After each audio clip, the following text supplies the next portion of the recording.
Haleluya, Shalom Bapak Ibu Saudara yang diberkati Tuhan. Puji nama Tuhan, kita ada itu semua oleh karena kasih dan kemurahan Tuhan. Apa kabarnya Bapak Ibu Saudara sekalian? Haleluya, luar biasa.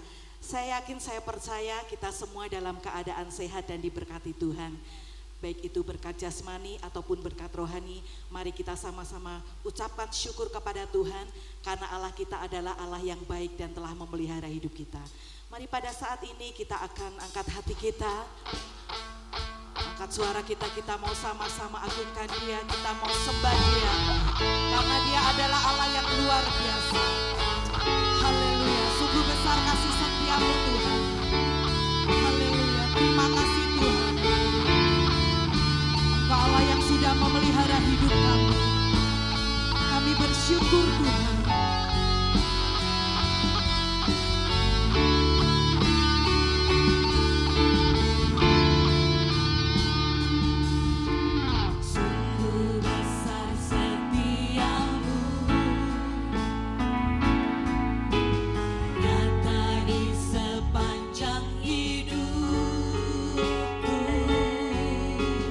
Darah-Mu telah layakkan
syukur Bapa, karena Engkau Allah yang begitu baik dalam hidup kami. Allah yang sudah menolong kami, Allah yang sudah memelihara hidup kami. Pada saat ini Tuhan, kami semua rindu untuk kami boleh memuji, memuliakan nama Tuhan. Bersorak-sorai karena kami mempunyai Allah yang dahsyat dan Allah yang luar biasa. Dan biarlah Tuhan, Engkau sendiri yang melawat setiap umat Tuhan yang saat ini sedang berada di rumah masing-masing. Mereka rindu Tuhan untuk berjumpa dengan Engkau. Biarlah lawatan-Mu itu Tuhan atas mereka satu persatu Tuhan, sehingga mereka Tuhan boleh dikuatkan di dalam Tuhan. Terima kasih Bapak, terima kasih. Kami naikkan doa dan ucapan syukur kami hanya di dalam nama Tuhan kami, Tuhan Yesus Kristus, Allah kami yang hidup. Kami sudah berdoa dan mengucap syukur. Haleluya, amin. Puji nama Tuhan. Saya yakin percaya Bapak Ibu Saudara yang ada di rumah tetap bersuka cita untuk memuji dan memuliakan nama Tuhan. Amin. Haleluya. Aku diberkati. Haleluya.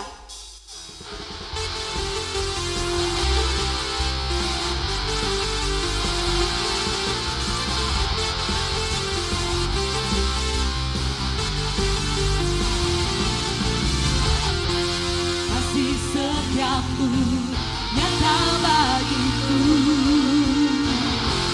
hikmat kebajikan dan setia bagiku. Sebab Allah sanggup limpahkan segalanya, dan anugerahnya sangat besar bagiku. Sama-sama katakan, aku diberkati, amin. Aku dilimpahi karena Allah sanggup untuk menyediakan. Aku diberkati, haleluya, dilimpahi atas sempurna anugerah Tuhan bagiku. Yes, terima kasih Tuhan. Kami percaya akan memberkati setiap kami. Haleluya.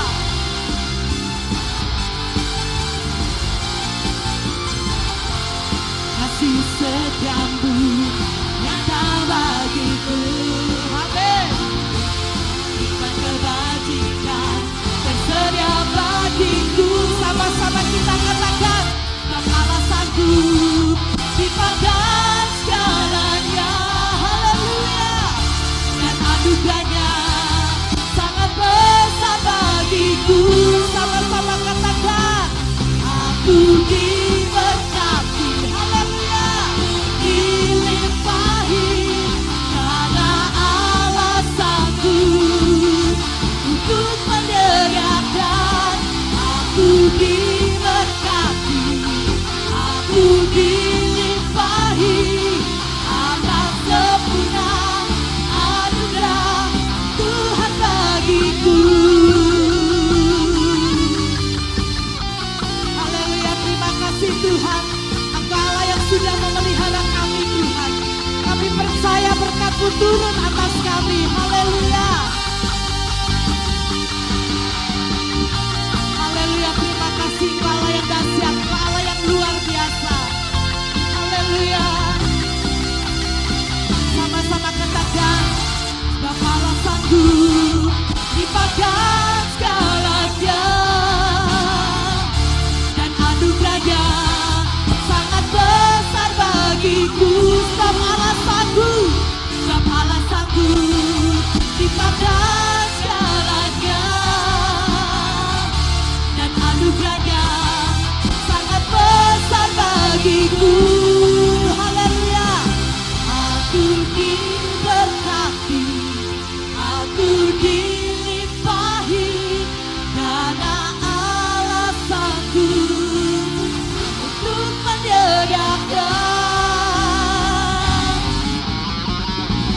Aku diberkati, aku dilimpahi karena Allah sanggup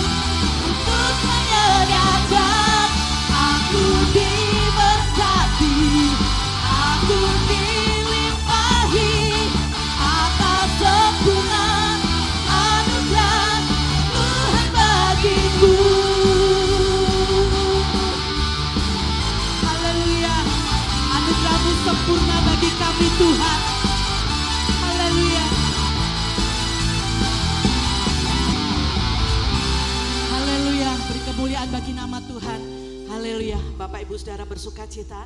Amin. Tetap bersukacita di dalam Tuhan karena Allah kita adalah Tuhan yang benar. Haleluya.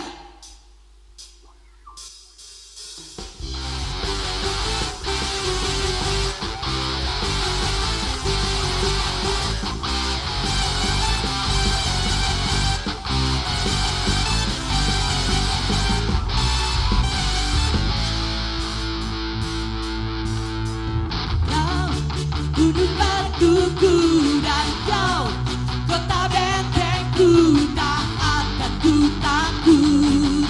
Kau yang jamin hidupku, kau keselamatanku, dan kau yang membelaku, tak akan ku ragu. Kau sambut di dalamku, walau badai menerpa di dalam hidupku ini, namun tanganku Tuhan mengangkatku tinggi. Oh Tuhan yang benar, tak pernah tinggalkan. Dahulu, sekarang, lamanya, janji-Mu tak berubah. Oh Alfa dan Omega, awal dan akhir. Semesta alam memuja Engkau Tuhan yang benar.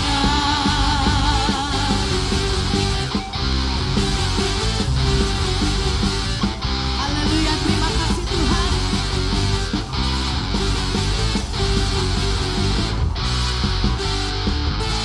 Sama-sama kita katakan, Kau gunung batuku dan Kau yang membelaku, tak akan ku ragu.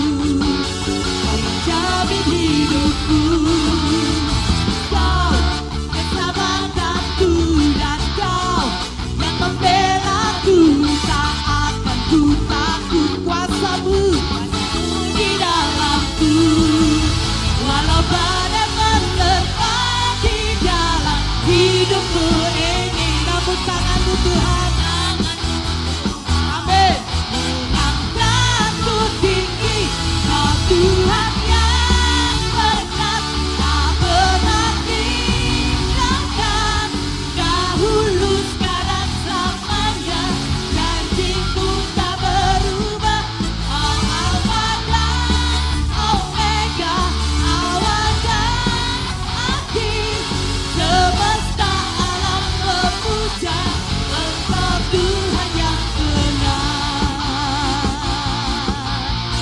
Oh Yesus.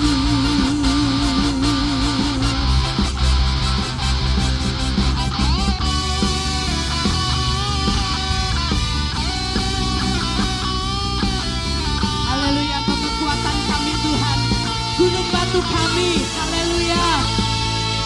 Walau badai menerpa di dalam hidupku ini, namun tangan-Mu Tuhan mengangkatku tinggi. Oh Tuhan yang benar, tak pernah tinggalkan. Dahulu, sekarang, selamanya, janji-Mu tak berubah. Oh Alfa dan Omega, awal dan akhir. Semesta alam memuja Engkau Tuhan yang benar. Semesta alam memuja, semesta alam memuja, semesta alam memuja Engkau Tuhan yang benar. Haleluya, terima kasih Tuhan. Haleluya. Haleluya. Terima kasih Tuhan. Hanya Engkau kekuatan dalam hidup kami. Hanya Engkau kemenangan dalam hidup kami Bapa. Pada saat ini Tuhan, kami mau mendengarkan firman-Mu Tuhan. Bila firman-Mu itu boleh menjadi kekuatan dalam hidup kami. Haleluya. Haleluya. Terima kasih Yesus.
Yesusku tak pernah gagal. Yes, segala perkara dapat ku tanggung. Amin. Di dalam Dia yang memberi kekuatan. Oh, Tuhan Yesus penolong dan sahabat. Haleluya. Tetap percaya Tuhan setia. Haleluya Tuhan. Terima kasih Tuhan buat kekuatan yang Engkau nyatakan bagi kami Tuhan. Segala perkara dapat kami tanggung di dalam Engkau Tuhan. Terima kasih Yesus, terima kasih Tuhan. Haleluya. Haleluya, sama-sama katakan. Segala perkara dapat ku tanggung di dalam Dia yang memberi kekuatan. Yes, Tuhan Yesus penolong dan sahabat. Tetap percaya Tuhan setia. Segala perkara dapat ku tanggung di dalam Engkau Tuhan. Di dalam Dia yang memberi kekuatan. Tuhan Yesus penolong dan sahabat. Amin. Tetap percaya Tuhan setia. Tetap percaya Tuhan setia. Amin. Tetap percaya Tuhan setia.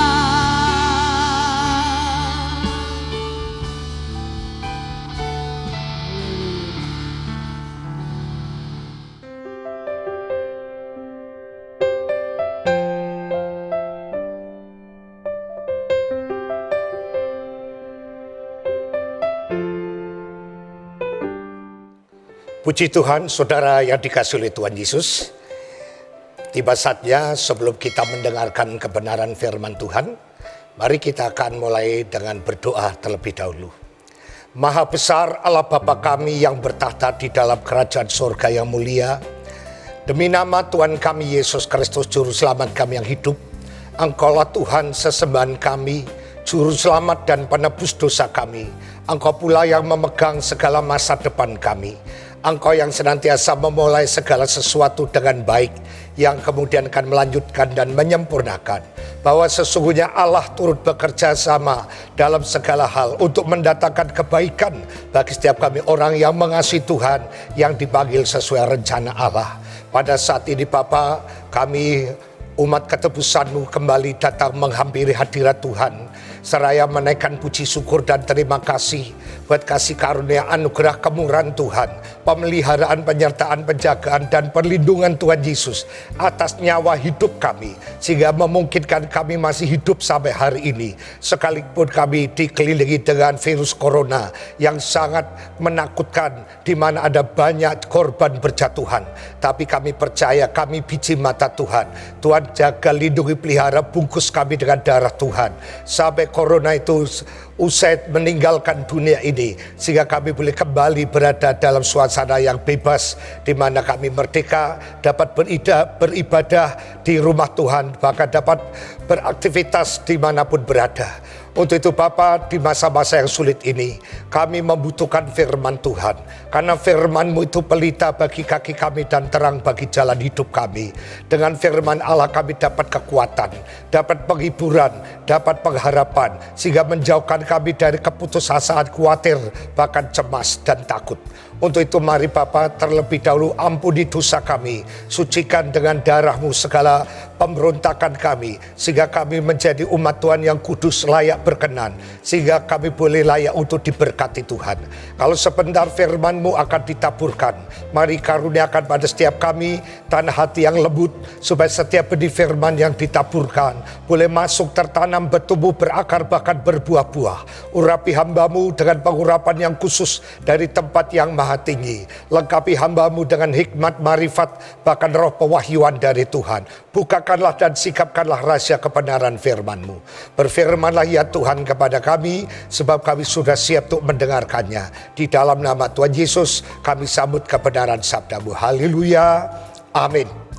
Firman Tuhan pada saat hari ini, saya akan beri tema Allah kota benteng kita. Saudara, sehubungan dengan menyebarnya virus corona seluruh dunia, bahkan Indonesia pun kena imbasnya. Ada banyak orang berusaha membentengi dirinya dengan cara-cara yang dia bisa lakukan.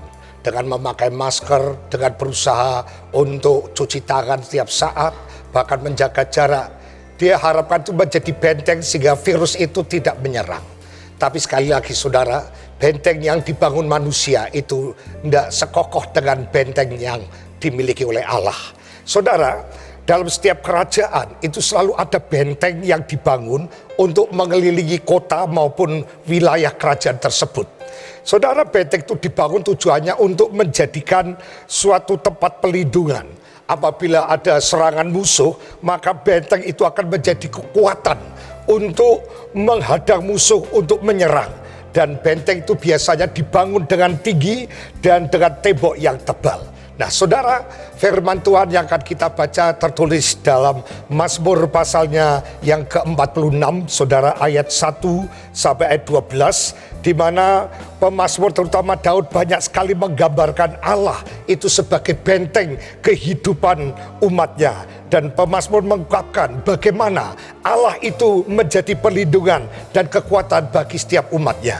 Saya akan bacakan Mazmur 46 ayat 1 sampai 12. Allah kota benteng kita. Untuk pemimpin biduan dari Bani Korah dengan lagu Alamot, nyanyian.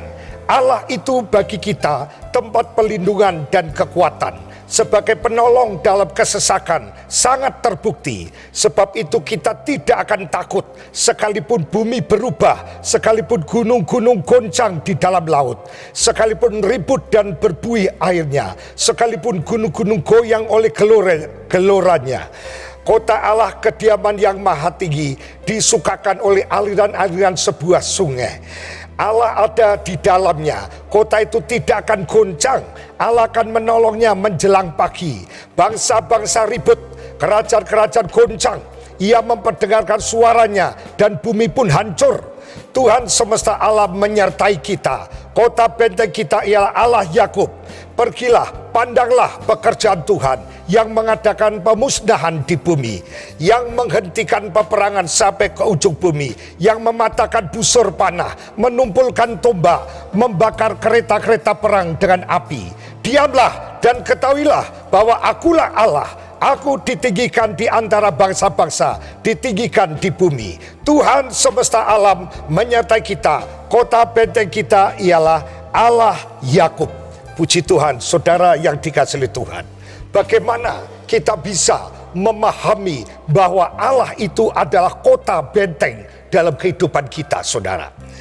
Yang pertama, saudara, kita lihat dalam ayat 2 sampai 4 dikatakan, Allah itu bagi kita tempat perlindungan dan kekuatan, sebagai penolong dalam kesesakan sangat terbukti. Sebab itu kita tidak akan takut, sekalipun bumi berubah, sekalipun gunung-gunung goncang di dalam laut, sekalipun ribut dan berbuih airnya, sekalipun gunung-gunung goyang oleh geloranya. Saudara, dari ayat 2 sampai 4 ini saya simpulkan, terkadang Allah itu izinkan goncangan itu terjadi dalam hidup. Ini yang pertama, saudara. Jadi yang pertama, terkadang Allah izinkan goncangan terjadi dalam hidup kita. Baik goncangan dalam bidang ekonomi, goncangan seperti yang sedang terjadi di dalam dunia ini dengan adanya virus corona, ekonomi goncang, pendidikan goncang, bisnis usaha goncang, bahkan pekerjaan Tuhan ikut goncang.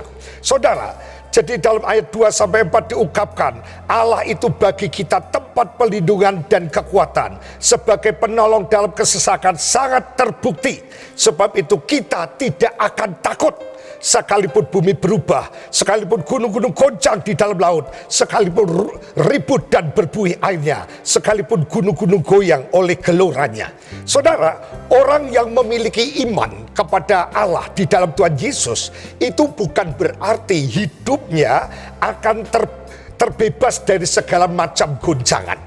Allah tidak pernah menjanjikan seperti itu, saudara. Saudara, terkadang kita diizinkan oleh Allah menghadapi goncangan demi goncangan di dalam hidup ini. Saudara, melalui goncangan-goncangan tersebut, Allah ingin mengajar kepada kita sesuatu.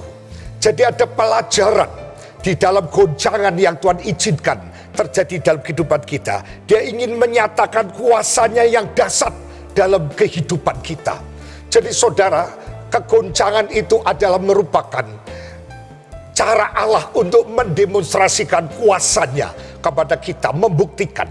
Saudara, sebagaimana kita melihat pada saat Lazarus dikatakan meninggal, Yesus sengaja tidak langsung datang. Dia menunggu sampai 4 hari 4 malam di dalam kubur. Sebab ada satu pemahaman pada waktu itu. Orang kalau baru 1 hari bangkit, itu dikatakan mati suri sampai hari ketiga. Tapi kalau hari keempat, itu sudah tidak mungkin bangkit lagi. Maka Yesus datang pada hari keempat, di mana pemahaman itu akan dipatahkan. Bahwa apa yang tidak mungkin, yaitu kematian bisa bangkit, itu ternyata bisa oleh pekerjaan Yesus, saudara. Jadi saudara, Yesus izinkan Lazarus mati dengan tujuan supaya mereka tahu dan percaya bahwa Yesus bukan sekedar sanggup menyembuhkan penyakit, tapi dia juga berkuasa bisa membangkitkan orang yang sudah mati sekalipun sudah 4 hari di dalam kubur. Jadi saudara, saya percaya saat-saat ini adalah saat di mana Tuhan akan mendemonstrasikan kuasanya, mujizatnya, pekerjaan yang besar melalui penderitaan, goncangan yang sedang kita hadapi. Dengan adanya goncangan, kita betul-betul berharap memohon belas kasihan Tuhan. Kita minta mujizat dinyatakan. Sebagaimana dalam Yohanes 11 ayat 40 dikatakan, bukankah sudah kukatakan kepadamu, kalau kamu percaya, kamu akan melihat kuasa Allah. Jadi percayalah saudara, sekalipun hari ini kita sedang digoncang, tapi di dalam goncangan yang Tuhan izinkan, ada pelajaran yang akan kita dapatkan. Apakah itu? Di mana melalui goncangan itu Allah ingin menyatakan kuasanya yang dahsyat dalam kehidupan kita. Mari kita tetap percaya bahwa kuasa Allah cepat ataupun lambat akan dinyatakan di tengah kegoncangan yang sedang kita hadapi. Hanya iman kita semakin kuat, kita semakin yakin bahwa kita menyembah Allah yang hidup. Saudara, melalui kegoncangan Allah juga ingin melihat iman kita kepada Tuhan. Kita buka dalam suratan 1 Petrus 1, saudara, ayat 6 dan ayat 7. Di sana dikatakan demikian. Bergembiralah akan hal itu, sekalipun sekarang ini kamu seketika harus berduka cita oleh berbagai-bagai pencobaan. Maksud semuanya itu ialah untuk membuktikan kemurnian imanmu yang jauh lebih tinggi nilainya daripada emas yang fana, yang diuji kemurniannya dengan api, sehingga kamu memperoleh puji-pujian dan kemuliaan dan kehormatan pada hari Yesus Kristus menyatakan dirinya. Jelas saudara, bahwa melalui goncangan, masalah, pencobaan yang saudara dan saya alami hari-hari ini, Tuhan ingin melihat, saudaraku yang kasih, iman kita. Adakah kita tetap meyakini bahwa Dia adalah Allah yang sanggup menolong kita, atau justru dengan goncangan kita putus asa, bahkan mungkin murtad meninggalkan Tuhan. Saudara, ada banyak orang yang karena kegoncangan, dia mulai ragu, apakah Yesus itu ada, apakah mujizat itu masih ada. Sebetulnya saudara, kegoncangan yang sedang kita alami ini adalah tujuannya untuk memurnikan iman kita. Seberapa murni iman kita? Seperti emas, semakin murni kalau dia lama di dalam api. Api ini berbicara tentang goncangan pencobaan. Jadi dengan adanya goncangan dan cobaan ini, kita dimurnikan imannya. Allah ingin tahu sampai di manakah pengenalanmu dan imanmu, keyakinanmu kepada Allah. Apakah kau tetap percaya sekalipun aku diperhadapkan dengan goncangan, tapi aku punya Tuhan yang hidup, Allah yang luar biasa, dan Allah akan menyatakan kuasanya tepat pada waktunya. Itulah yang perlu kita pelajari. Yang pertama, bahwa terkadang Allah izinkan goncangan terjadi dalam hidup kita. Saudara, mungkin hari ini selain karena corona, ada goncangan lain yang sedang menimpa saudara. Ada pelajaran lewat goncangan tersebut, saudara. Allah ingin melihat apakah saudara punya iman yang murni atau tidak. Yang kedua, Allah ingin memperkenalkan, mendemonstrasikan kuasanya melalui goncangan yang kau hadapi, di mana mujizat itu sebagai alat untuk Allah membuktikan bahwa Dia adalah Allah yang luar biasa. Allah tidak akan disebut Allah sang penyembuh kalau saudara tidak sakit dulu.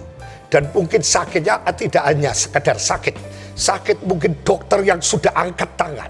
Tetapi di situ Allah ingin demonstrasikan, akulah dokter di atas segala dokter, akulah tabib di atas segala tabib. Maka mujizat akan terjadi, sehingga engkau akan berkata bahwa Tuhan Yesus itu adalah penyembuh. Karena engkau sudah punya pengalaman, pernah sakit yang berat, tapi bilur Yesus sudah menyembuhkan. Saudara akan berkata, Allahku luar biasa. Kalau saudara pernah mengalami ditolong Tuhan dengan dari masalah yang berat sekali, sangat fatal, sangat kritis, tapi Tuhan tolong. Akhirnya kau berkesimpulan, Allahku luar biasa. Sehingga kalau dikatakan apa kabar saudara luar biasa, itu bukan karena latah, tapi karena kita pernah mengalami di saat aku digoncang dengan masalah. Tapi aku punya Tuhan yang telah menolong hidupku, sehingga aku keluar dari goncangan sebagai seorang pemenang. Itu yang pertama, saudara. Dari pembacaan tadi kita menemukan yaitu hal yang kedua, yaitu dari ayat yang ke-6, saudara. Ayat yang ke-6 dikatakan, saudaraku yang kasih, Allah ada di dalam kota itu, tidak akan goncang. Ya, Allah akan menolongnya menjelang pagi. Saudara yang dikasihi Tuhan. Jadi ayat 6 ini kita simpulkan bahwa Allah tahu saat yang tepat untuk menolong. Dalam ayat 6 dikatakan dengan jelas bahwa Allah ada di dalamnya.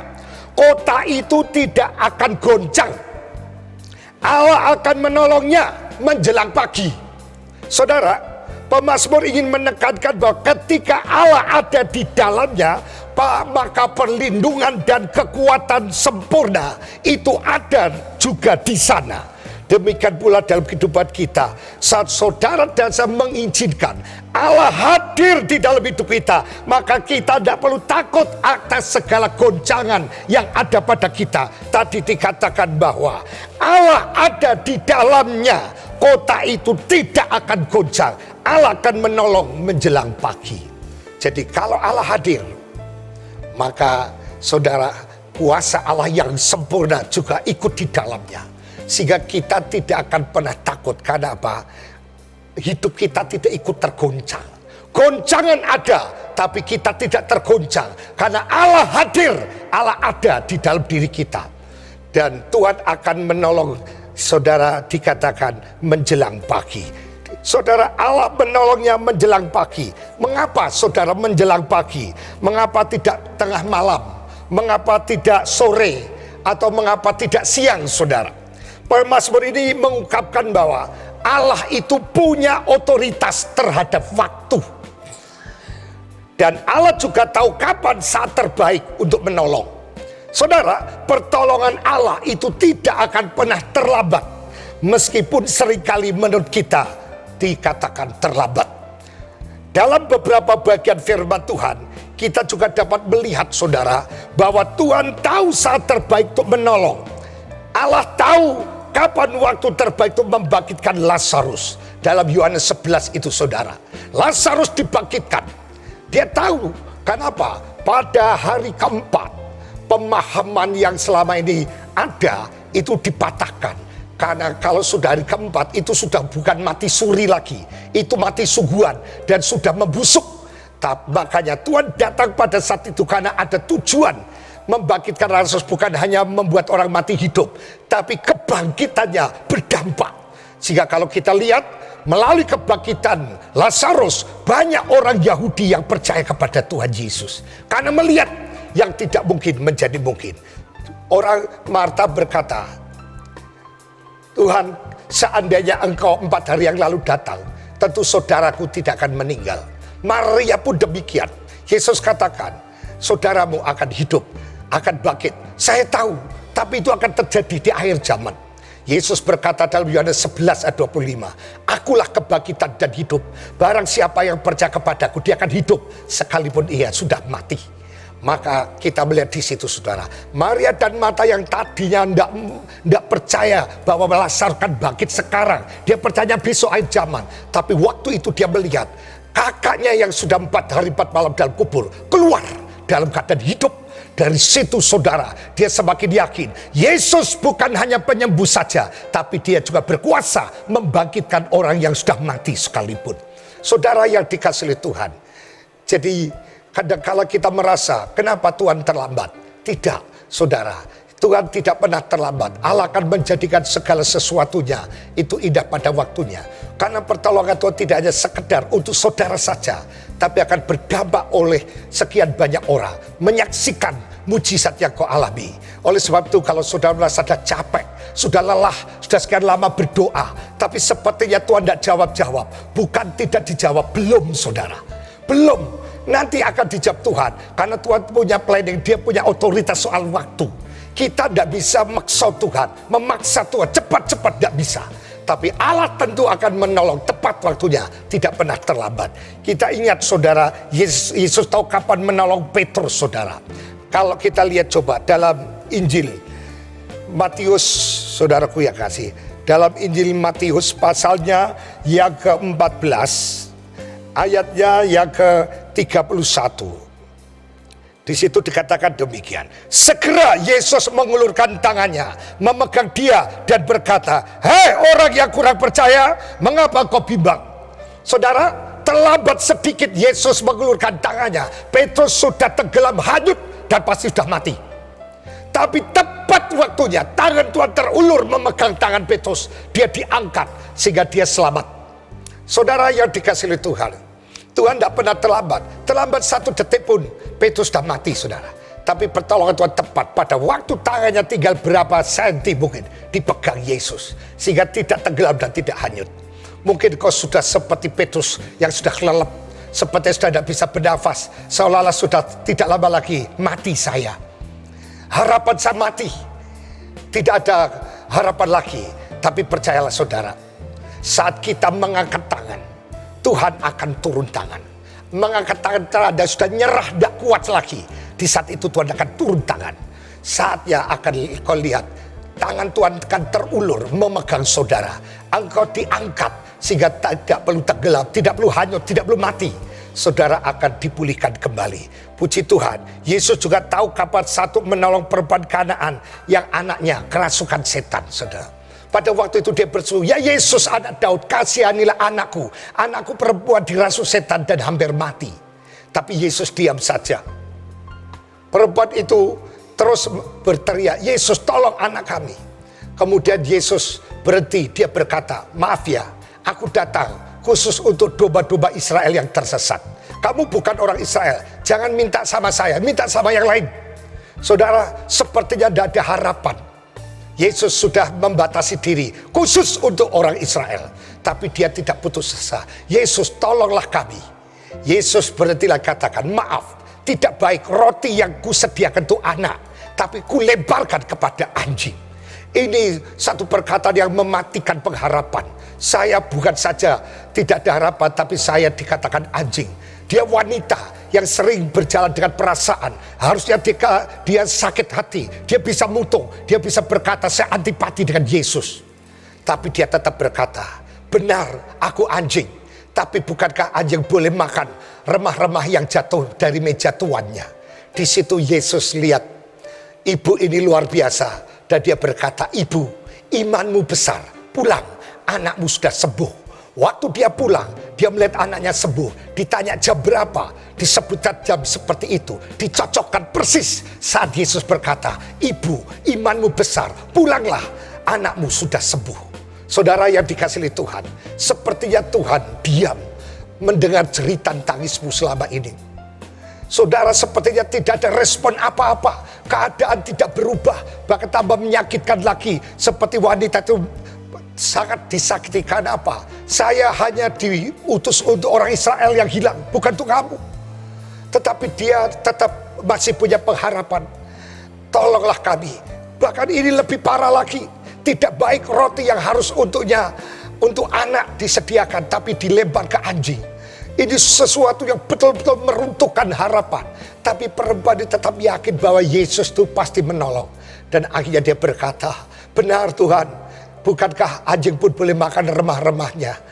Aku tidak minta roti yang utuh, cukup remuannya saja. Bagiku cukup untuk menyembuhkan anakku yang sakit." Di situ Tuhan berkata, "Ibu, imanmu besar, pulanglah, anakmu sudah sembuh." Saudara yang dikasihi Tuhan, mungkin kau sudah lelah dan capek, sepertinya tidak ada harapan lagi. Tetapi kau harus yakin bahwa Yesus itu mau menolong saudara. Dan Yesus bisa menolong saudara. Mintalah terus. Dikatakan minta maka engkau akan diberi. Cari maka kamu akan mendapat. Ketuk pintu, pintu akan dibuka. Mungkin saudara sudah minta tidak dapat. Sudah ketuk, saudara cari belum menemukan. Ketuk terus, sekali belum, dua kali terus ketuk. Saudara, sekeras-kerasnya batu, kalau tiap hari kena air, lama-lama batu yang keras itu pecah. Batu itu gambaran hati. Hati yang sekeras apapun, kalau disirami air, lama-lama dia akan luluh. Itulah hati yang membatu. Kita punya Bapa bukan punya hati yang sekeras batu. Dia pribadi yang penuh belas kasihan. Dia pernah mengalami penderitaan yang pernah kita alami. Maka dia bisa merasakan seberapa berat penderitaan saudara. Dia hanya menunggu sampai engkau tekun, sabar, tetap percaya. Jangan putus asa, jangan bosan, jangan berhenti. Lanjutkan terus berdoa. Saya percaya waktunya Tuhan akan tiba, di mana pertolongan itu akan datang. Seperti perempuan Kanaan tadi. Dia didiamkan, tetap minta. Dikatakan aku bukan untuk kamu datang, dia tetap minta. Dikatakan anjing pun dia tetap minta. Sampai akhirnya Tuhan menjawab. Mungkin kau sudah sebulan, 2 bulan, 3 bulan, atau 1 tahun, 2 tahun, atau berapa tahun meminta, tetapi belum ada jawaban. Bukan berarti Tuhan tidak menjawab. Tuhan menunggu sampai di mana engkau tetap percaya. Apakah dengan 3 tahun tidak kujawab, engkau masih percaya padaku, masih tetap percaya akan kuasa doa, sehingga engkau tetap berdoa dengan doa yang sama. Karena engkau tetap percaya bahwa Tuhan pasti mengabulkan. Kalau engkau tetap berdoa, saya percaya mujizat sudah tidak jauh dari saudara. Tidak lama lagi kau akan melihat mujizat dinyatakan. Karena Tuhan memperhitungkan kesabaranmu. Ada orang yang dinyatakan lumpuh. Dia putus asa. Lalu dia mendengar kalau kolam Bethesda itu sering didatangi malaikat. Menggoncangkan kolam. Maka dia datang dengan harapan. Waktu digoncangkan dia bisa terjun lalu sembuh. Tapi ternyata tidak ada yang membantu melemparkannya dia. Selalu kalah duluan dengan orang lain. Berapa tahun saudara? 38 tahun. 38 tahun tengok di tempat yang sama. 1 tahun belum di sama. 2 tahun, 10 tahun, 20 tahun, 30 tahun, 35 tahun, 37 tahun. Yang ke-38 bukan dari goncangan, tapi Yesus sendiri yang datang. Maukah engkau sembuh? Lalu singkat kata dia berdiri mengangkat tempat tidurnya pulang. Dan sembuh. Karena apa saudara? Tuhan menghargai kesabaran dia dalam menunggu mujizat Tuhan. Saudara, ada orang yang dirasuk setan sampai membungkuk saudara. Selama 18 tahun tapi tetap ke gereja.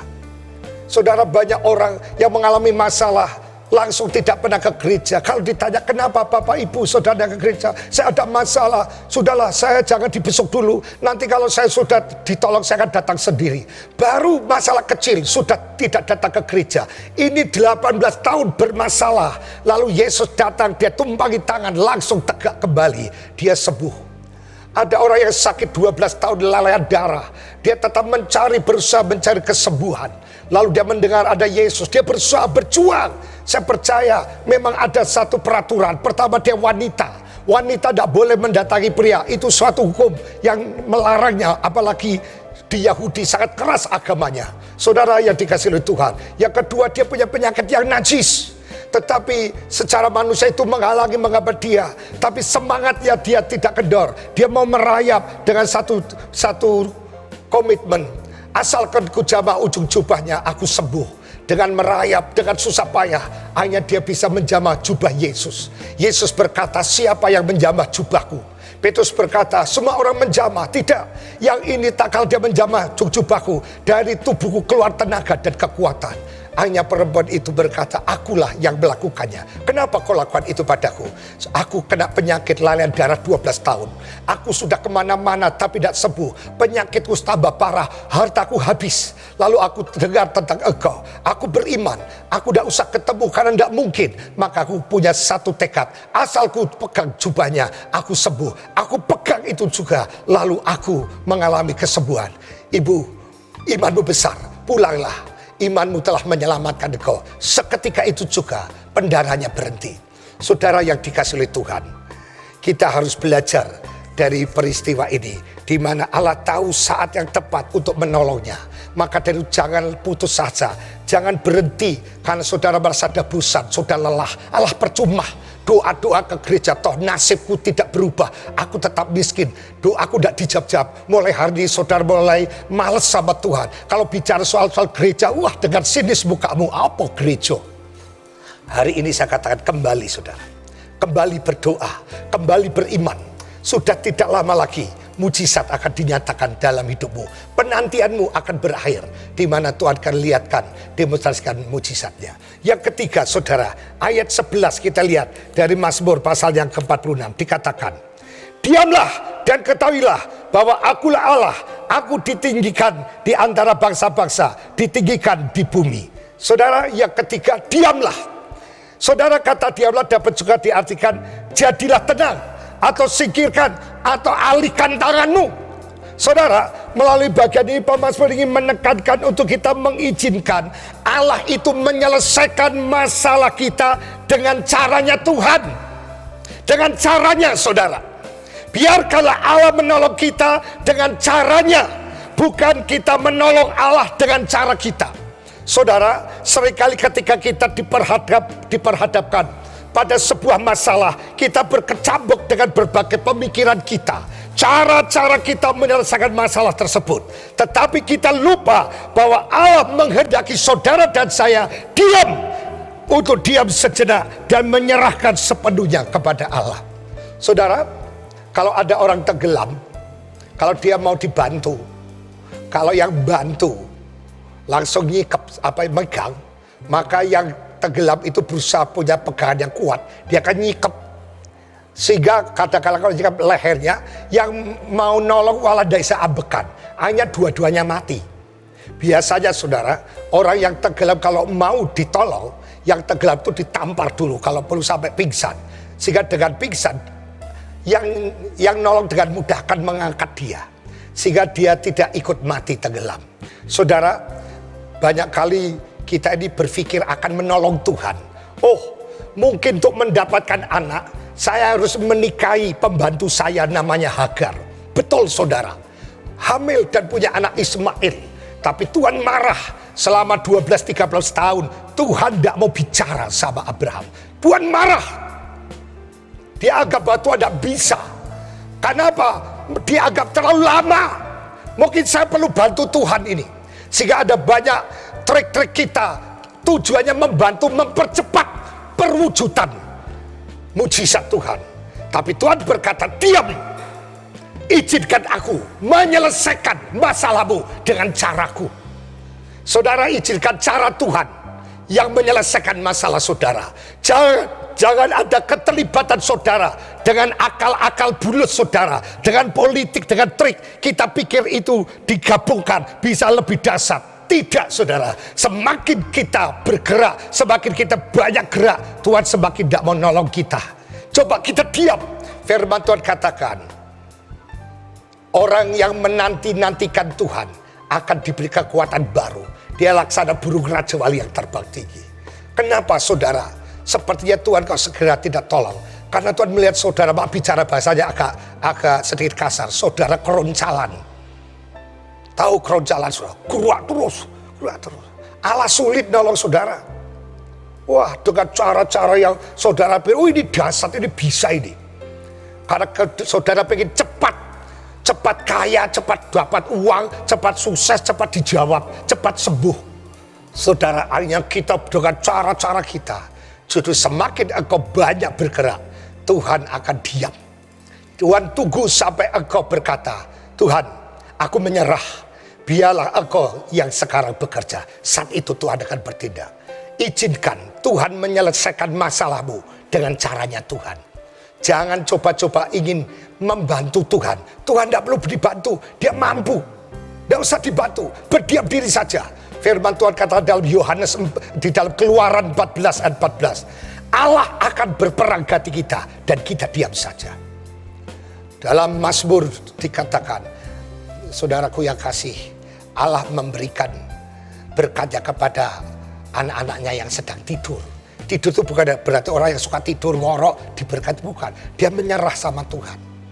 Dia betul-betul berserah. Silahkan Tuhan lakukan tugas Tuhan, bagian Tuhan. Puji Tuhan. Tugas saudara berdoa. Tugas Tuhan menciptakan mujizat. Yang keempat saudara, dalam Mazmur ini kita dapat pelajaran ayat 3. Dikatakan, sebab itu kita tidak akan takut sekalipun bumi berubah, sekalipun gunung-gunung goncang di dalam laut. Artinya tidak usah takut saudara. Jika Allah kota benteng kita, maka kita tidak perlu takut dalam menjalani hidup kita. Saudara, dikatakan di mana kalau dia hadir, tidak akan ada goncangan. Kalau ada Allah yang hadir, kekuatan Allah yang sempurna tidak akan menggoncangkan. Goncangan ada, tapi saudara tidak akan tergoncang. Saudara akan tenang, karena kita percaya Tuhan pasti tolong.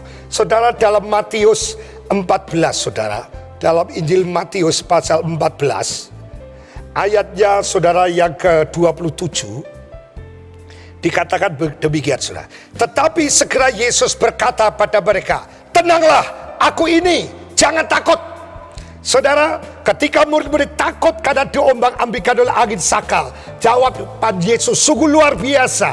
Dia hanya mengatakan, tenanglah, ini aku, jangan takut. Saudara, melalui kalimat ini Yesus hendak menyampaikan kepada murid-muridnya bahwa dalam keadaan goncangan yang hebat seperti ini, mereka perlu 3 hal, yaitu pertama, tenang. Saudara, kata ini penting sekali. Kenapa? Karena dalam ketenangan saudara bisa berpikiran jernih. Dan dalam ketenangan saudara dapat mengetahui siapa yang datang untuk menolong. Kalau kemerusuh, Yesus Tuhan yang datang, oh itu hantu. Karena kemerusuh. Saudara, dengan tenang saudara dapat mengetahui siapa yang datang untuk menolong. Oh, dia Tuhan. Lalu saudara percayakan. Yang kedua, aku ini, selain tenang dikatakan, aku ini berarti fokus kepada Tuhan. Yesus ingin menekankan bahwa yang datang pada mereka adalah Yesus, guru mereka, dan bukan hantu. Dengan fokus yang benar, maka mereka akan dapat melihat sesuatu secara benar. Yang ketiga, jangan takut. Saudara, ketika mereka memiliki ketenangan, ketika mereka punya fokus yang benar, maka sesungguhnya mereka tidak perlu takut walaupun ada badai yang menghantam mereka, karena ada Yesus yang datang untuk menolong. 3 hal ini penting pada saudara. Ya, 3 hal yang penting. Tenang. Dengan tenang maka saudara bisa berpikir jernih. Dalam tenang saudara bisa tahu siapa yang datang. Yang kedua, saudara, aku ini berarti fokus kita, aku ini, Yesus. Yang ketiga, jangan takut. Saya percaya saudara, jadi kalau Tuhan sebagai benteng kita tidak usah takut. Dikatakan Tuhan hadir, maka tidak akan ada kegoncangan. Saudara tidak akan goncang imannya, saudara tidak akan goncang jiwanya. Saudara tenang, tidak takut, diam, karena saudara percaya yang datang itu Allah yang berkuasa. Yang terakhir, yang kelima, saudara, dalam ayat 2 dikatakan, Allah itu bagi kita tempat perlindungan dan kekuatan. Sebagai penolong dalam kesesakan sangat terbukti. Saya simpulkan, kita belajar dari pengalaman masa lalu, saudara. Ya, dalam menolong dalam kesesakan sudah terbukti. Jadi dulu pernah ditolong. Dulu pernah mengalami kegoncangan kesesakan, tapi ditolong. Itu berkali-kali. Sehingga tidak perlu lagi meragukan pertolongannya. Kita tidak berjumpa baru kali ini. Kita ditolong berkali-kali. Kita belajar dari masa lalu. Saya percaya saudara dan saya pernah mengalami yang lebih berat dari sekarang. Tetap dulu Tuhan tolong. Dan sekarang dengan Tuhan yang sama, kita juga pasti ditolong Tuhan. Jadi sebuah pengalaman bersama dengan Allah. Penulis Mazmur ingin menceritakan bagaimana pengalaman hidupnya ditolong oleh Tuhan. Mazmur ingin memberikan saudara sebuah tekanan kepada para pembacanya. Jangan meragukan Tuhan. Di sini nampak bahwa pengalaman hidup bersama dengan Allah itu akan membawa keberanian saudara untuk menghadapi tantangan hidup ke depan. Saudara, kalau kita lihat di dalam 1 Samuel, saudara ya, dalam 1 Samuel di situ dikatakan pasalnya yang ke-17, saudara, ayatnya yang ke-34. Di situ katakan begini, saudara. Ayat ke-4. Tetapi Daud berkata kepada Saul, "Hambamu ini biasa menggembalakan kambing domba ayahnya. Apabila datang singa atau beruang yang menerkam seekor domba dari kawanannya, maka aku mengejarnya, menghajarnya, dan melepaskan domba itu dari mulutnya. Kemudian apabila ia berdiri menyerang aku, maka aku menangkap janggutnya, lalu menghajar dan membunuhnya. Baik singa maupun beruang telah dihajar oleh hambamu ini. Dan orang Filistin yang tidak bersunat itu, ia akan sama seperti salah satu daripada binatang itu, karena ia telah mencemooh barisan daripada Allah yang hidup." Saudara, Daud mengungkapkan bagaimana pengalaman hidupnya bersama dengan Tuhan. Daud berani menghadapi Goliat. Karena apa? Dia belajar dari pengalaman masa lalu. Dia ingin mengungkapkan jika Allah menolong ketika Daud melawan singa dan beruang, maka saat ini pun Daud akan ditolong Tuhan saat melawan Goliat. Saudara yang dikasih Tuhan, mari jadikan Allah sebagai kota benteng hidup kita. Apapun tantangan yang saudara dan saya hadapi, yakni iman bahwa Allah tetap menjadi tempat perlindungan kita.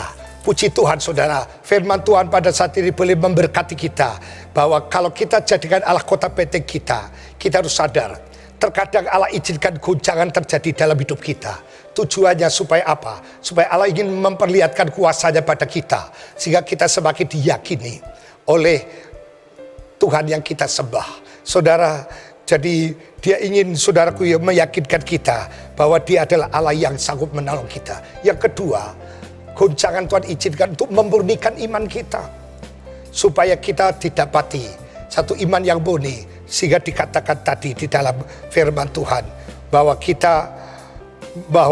iman kita itu yang seperti emas, sehingga membuat kita memperoleh puji-pujian, memperoleh kemuliaan dan kehormatan pada hari Yesus datang kali yang kedua.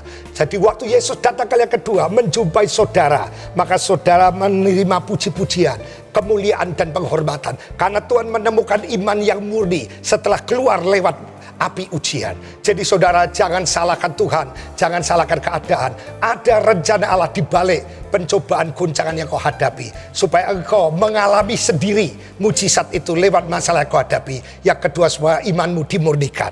Saudara, kedua, Allah tahu saat tepat untuk menolong, bahwa dia katakan pada pagi setelah fajar, setelah pagi aku tolong. Jadi Allah berdaulat tentang waktu.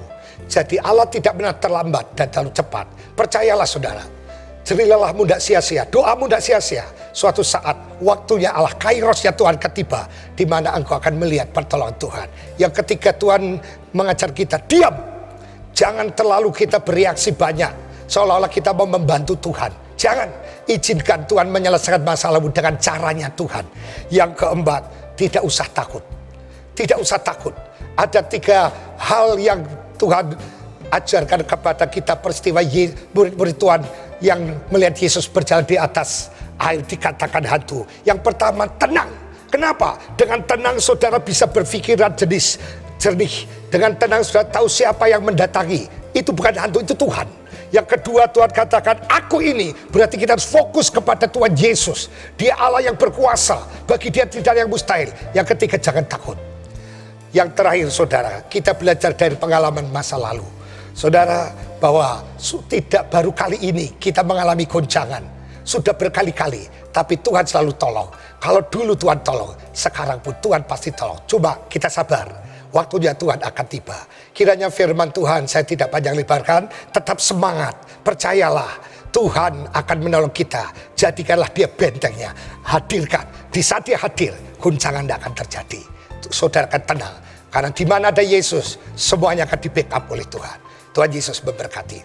Mari kita berdoa, saudara. Terima kasih Bapa buat kebenaran firman-Mu. Kami diajarkan bahwa sekalipun kami anak Tuhan, bukan berarti kami bebas dari masalah.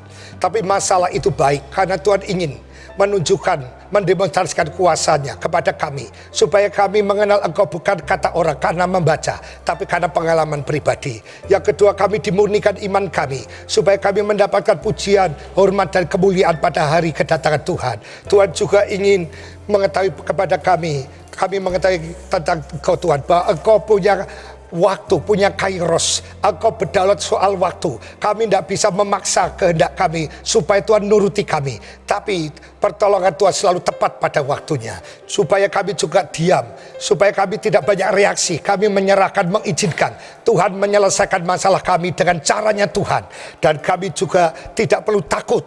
Karena kami harus tenang. Sebab dengan tenang pikiran kami jernih. Dengan tenang kami tahu siapa yang datang untuk menolong. Dia bukan manusia biasa. Dia Tuhan yang berkuasa. Dan Tuhan juga berkata, aku ini, kami disuruh fokus kepada pribadi Tuhan. Tuhan yang hebat, yang dahsyat. Kalau kematian saja Tuhan kalahkan, masalah kami di mata Tuhan kecil. Dan Tuhan juga berkata, jangan takut. Kami harus percaya, kalau ada Yesus, semuanya akan ditolong. Yang terakhir Tuhan, kami harus mengingat tentang pengalaman masa lalu. Dulu kami sudah pernah ditolong Tuhan. Sekarang pasti juga ditolong. Karena Tuhan Yesus selalu menolong kami. Tanamkan firman itu dalam hati kami, supaya kami tetap kuat. Jadikan Tuhan sebagai kota benteng kami.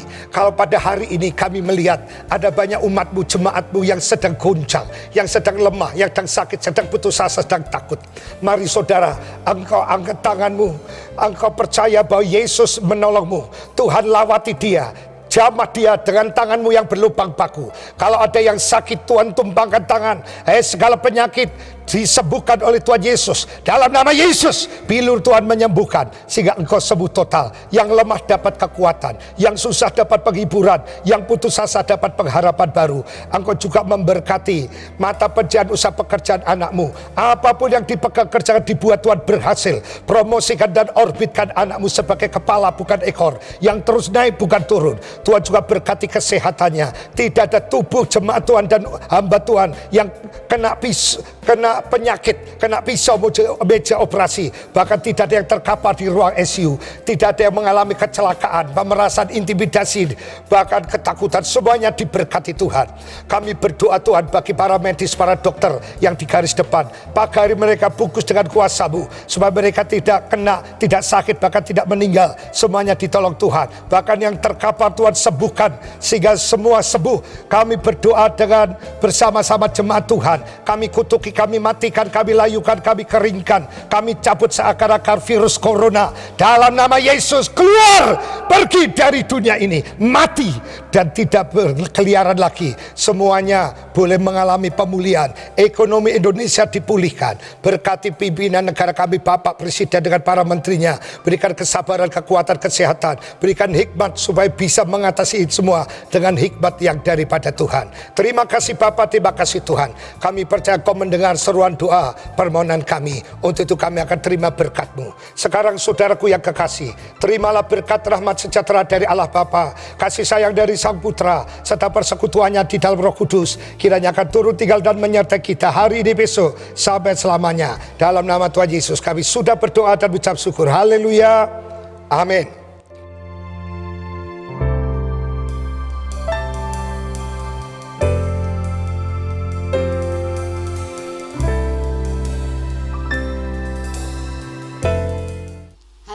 Bapak Ibu Saudara yang terkasih, kita sudah mendengarkan firman Tuhan bahwa Allah adalah tempat perlindungan dan kekuatan dalam hidup kita. Haleluya, ada kuasa dalam nama Yesus.